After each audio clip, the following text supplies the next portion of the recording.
We all self-sabotage because one aspect of our brain is convinced that it's keeping us safe by a coping mechanism, a self-protection, a self-betrayal, while our conscious brain is like, I want to lose weight, or I want to stop drinking, or I don't want to react this way, or I don't want to live in fear, or I want to be open to change or moving or this or that.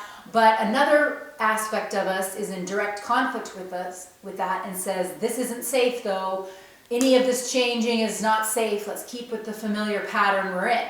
And so what I'm doing right now is I have been in a program called Positive Intelligence. It's a PQ is the acronym for it. And they have an app. You can download the app. It's called PQ app. And what it is initially you take a self-sabotage test that identifies your top self-saboteurs. And what that means is your top coping mechanisms that are in your way, that are directly in your way from what you consciously state, but it's kind of that subconscious self-sabotage that keeps you in a rut, keeps you stuck, keeps you stagnant, keeps you in a lower self. So what my results of the quiz were my top saboteurs were, one of them was an avoider.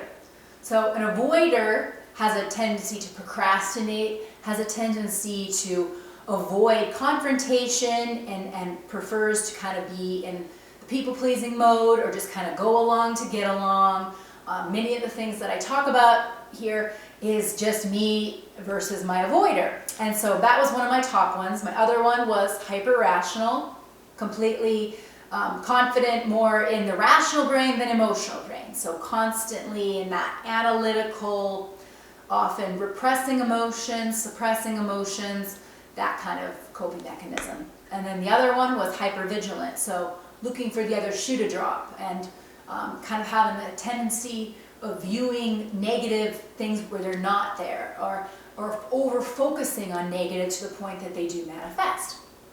And then my fourth of the top four was a pleaser. So I think, well, if I just do this people-pleasing game with this person, then that's safe. That's going to keep me safe because I'll go along to get along, and that will make me be in connection. That will keep me safe. And so anyway, the self-saboteurs on this quiz, there's a lot more. Like there's also ones called the controller, the stickler, there's a variety of them that'll be familiar. Oh, there's the victim, kind of the martyr. So those ones were not as high for me. The ones that I have tend to be in a kind of people-pleasing procrastination emphasis in trying to get by. But I've heard that if you take that quiz in different phases of your life, you'll get different saboteurs. But for right now, I took that quiz and then I'm enrolled in this PQ app. And it has, there's an audio book associated with it called Positive Intelligence. So please, I'll put the link for this app in the bottom because I think it's really, really helpful. And I think it leads to a new kind of self-awareness that gives you new language for, oh look, there's my self-saboteur talking to me about why I can't speak up right now. Or, oh look, there's my judge judging other people for being too brash when that's the quality I need to embody in order to be less of such a people pleaser, those kind of things. And so the app kind of works you through an ability of developing your sage versus your saboteur. So the sage voice in your mind has less of this fight or flight frenzied way of talking to you, which it is more grounded in big picture, broad, and that sage perspective is able to look at a negative situation and say, well, what are you getting, what are you learning from this? A sage perspective in your brain is the more mature, thoughtful, and it's kind of like the observer that is just your older self, your higher self. So the sage perspective looks at a situation and it is able to kind of see in a grounded way your part in it and why you're caught in this fight or flight and why that's actually going to harm or amplify the situation to a bad degree. And so the app offers ways of just being able to get more present and tune into your sage perspective so that when something difficult occurs, you don't always have this automatic default of going into that adrenaline fight or flight, because the more often you go into fight or flight, the stronger your saboteur voice becomes. Whereas the more you are able to identify, okay, that's my saboteur voice, oh, they're just trying to keep me safe, and oh, here's my more mature, higher self voice, the sage voice, maybe I'll listen to them, right? Now, of course, we're like the book and the app emphasize, you're never going to get away from the judge voice, the saboteur voice. Like, it's just about deepening it's kind of that angel devil on your shoulder thing. It's just about deepening your that higher self sage voice.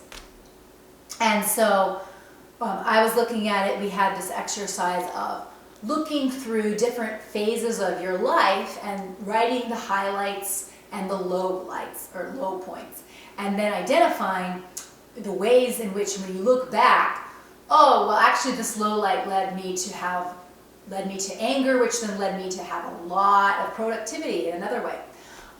Or, oh, this highlight, I remember thinking, oh, I will never be able to do that. Like my saboteur was saying, don't do that, that's not safe. But then that move or that risk ended up being all the worthwhile. So you kind of go through your life and assess it that way. So it's best to do these things too of events in the past, because when you're in an event that's really, you think, when you're in that kind of justice mind of like, this is bad, this is wrong, you sometimes fail to get that sage perspective because you're mired in it. But when you look back at like events from 2009, you think, oh, this really did catapult me into a kind of fire and a state that actually served me really well. Or, oh, this actually got me into more of a funk because I listened to my saboteurs, because I listened to that limited thinking voice of, it's best never to move or never to do anything in order to not be judged or thought, that kind of stuff. Anyway, so I highly recommend it. It's been really helpful for me, and it's been just giving me the language of seeing, oh, okay, there's the avoider. There's the avoider. Oh, there's the hyper-rational that's just over-analyzing. And there's the hypervigilant, they're so paranoid, they're ready for that. But your saboteurs might be other particular coping mechanisms. Like another what I commonly see with people that I definitely had when I was younger was the hyperachiever. Hyperachiever is caught up in that conditional love of, if I achieve this, if I get to this point, then I'll be, finally, my life will be perfect and I'll be lovable. Almost. That's kind of the unconscious voice of a hyperachiever thinks, once I achieve these things, I will be a success and thus worthy of love and thus be completely set in life. But usually once the hyperachiever gets to that point, there's always a new hurdle there. Like they think, well, I got to this point, but I'm still feeling this kind of underlying dissatisfaction. So I just have to go to the next, I just have to conquer the next achievement. So that's kind of the hyperachievement saboteur. I used to have that, but that was just beaten out of me by a lot of humbling experiences that also made me see that my identity really wasn't tied up in what I was achieving. And that, but I think a lot of people go through that in that conditional way because we're taught in childhood this, if you're achieving well and if you're doing well in school, if you're achieving well in this sport, we're trying to almost have a reward and punishment system based on kids achieving in those things, but that sets them up to be in this hyperachievement saboteur, which then they eventually have to reconcile that isn't everything in life, and it's important to not be viewing yourself as only lovable if you're achieving. So check out that app or check out the book just look up Positive Intelligence Saboteur Quiz. That's the best point in, because you're going to get awareness on your saboteurs. And then from there, you can do the app if you want, you can do the book, whatever.